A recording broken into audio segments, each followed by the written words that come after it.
ശ്രീ ശോഭി തിലകൻ, ഇപ്പോൾ തിലകൻ മുൻപ് AMMAയുമായി ബന്ധപ്പെട്ട് പറഞ്ഞ ചില കാര്യങ്ങൾ ഇപ്പോൾ അതിൻ്റെ ഫയലുകൾ ഇപ്പോൾ ആളുകൾ കണ്ടുകൊണ്ടിരിക്കുകയാണ്. അന്നേ ചില കാര്യങ്ങൾ പറഞ്ഞത്. അപ്പോൾ അതിൻ്റെയൊക്കെ അതിലെ കാര്യങ്ങളടക്കമുള്ള കുറേ കാര്യങ്ങളാണ് ഇപ്പോൾ ഹേമ കമ്മിറ്റി റിപ്പോർട്ടിലൂടെ പുറത്തു വന്നിരിക്കുന്നത്.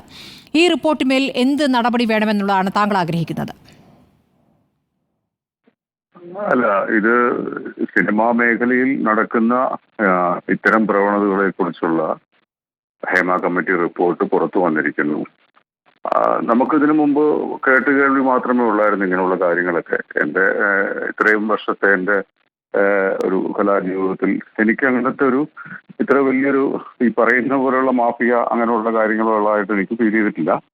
പക്ഷേ ഇങ്ങനൊരു റിപ്പോർട്ടിൽ, ഈ ഹേമ കമ്മിറ്റി റിപ്പോർട്ടിൽ ഇങ്ങനെയുള്ള കാര്യങ്ങളൊക്കെ വളരെ ഞെട്ടിക്കുന്ന രീതിയിലുള്ള കാര്യങ്ങളൊക്കെ പുറത്തു വന്നിട്ടുണ്ടെങ്കിൽ, പക്ഷേ തിലകൻ അന്ന് പറഞ്ഞതിൽ മാഫിയ എന്ന വാക്ക് തന്നെയുണ്ട്.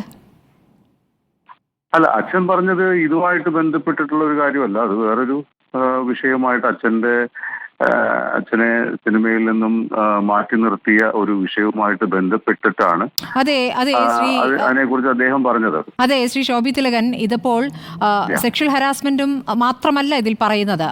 ഇവർ ആര് സിനിമയിൽ തുടരണം, ആര് ഇവിടെ നിന്നും പോകണം, ആർക്ക് ഇനി റോൾ കൊടുക്കരുത് എന്നൊക്കെ തീരുമാനിക്കുന്ന ഒരു വലിയ ലോബിയുണ്ട്. അതാണ് പറയുന്നത് ഈ 15 അംഗ സംഘമെന്ന്. തീർച്ചയായിട്ടും അത് അച്ഛൻ അന്ന് പറഞ്ഞ കാര്യങ്ങളൊക്കെ ഇപ്പോൾ ഈ ഹേമ കമ്മിറ്റി റിപ്പോർട്ടിലൂടെ ശരിയായി വരുന്നു എന്ന് വേണം കരുതാൻ.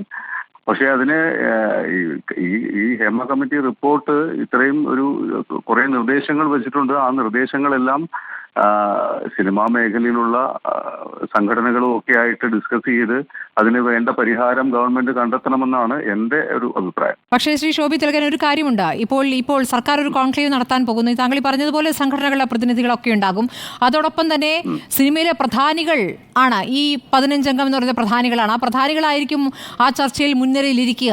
അതിൽ ചിലരായിരിക്കാം പോക്സോ കേസിലെ പ്രതികൾ, അല്ലെങ്കിൽ പോക്സോ കേസ് ആരോപണ വിധേയർ. അതിൽ ചിലരായിരിക്കാം സ്ത്രീകളെ പീഡിപ്പിച്ചതിൽ മുന്നിൽ നിന്ന ആളുകൾ. അവരുമായിട്ടാണോ ചർച്ച വേണ്ടത്? അല്ല, അത് നമുക്കറിയില്ലല്ലോ. ആരൊക്കെയാണ് ഈ പറയുന്ന മൊഴികളിൽ, ആരൊക്കെയാണ് ഈ പറയുന്ന കേസിലെ പ്രതികളായിട്ട് വരിക എന്നുള്ളതും നമുക്കറിയില്ലല്ലോ. നമുക്കറിയാത്തൊരു പറയാ. ആ പേരുകൾ പുറത്തു വരണ്ടേ? അല്ല, അതിപ്പോ പുറത്തു വരില്ല. വ്യക്തിപരമായ കാര്യങ്ങൾ പുറത്തു വിടില്ല എന്നല്ലേ കമ്മീഷൻ പറഞ്ഞിരിക്കുന്നത്. അല്ലെങ്കിൽ വിവരാവകാശ നിയമപ്രകാരം പറഞ്ഞിരിക്കുന്നത് വ്യക്തിപരമായ വിവരങ്ങൾ പുറത്തു വിടില്ല എന്നാണ് പറഞ്ഞിരിക്കുന്നത്. ആ ഒരു സാഹചര്യത്തിൽ നമുക്ക് ഇങ്ങനെ മനസ്സിലാക്കാനല്ലേ പറ്റുള്ളൂ. സിനിമാ മേഖല ശുദ്ധീകരിക്കാൻ അപ്പോൾ എന്താണ് വഴി?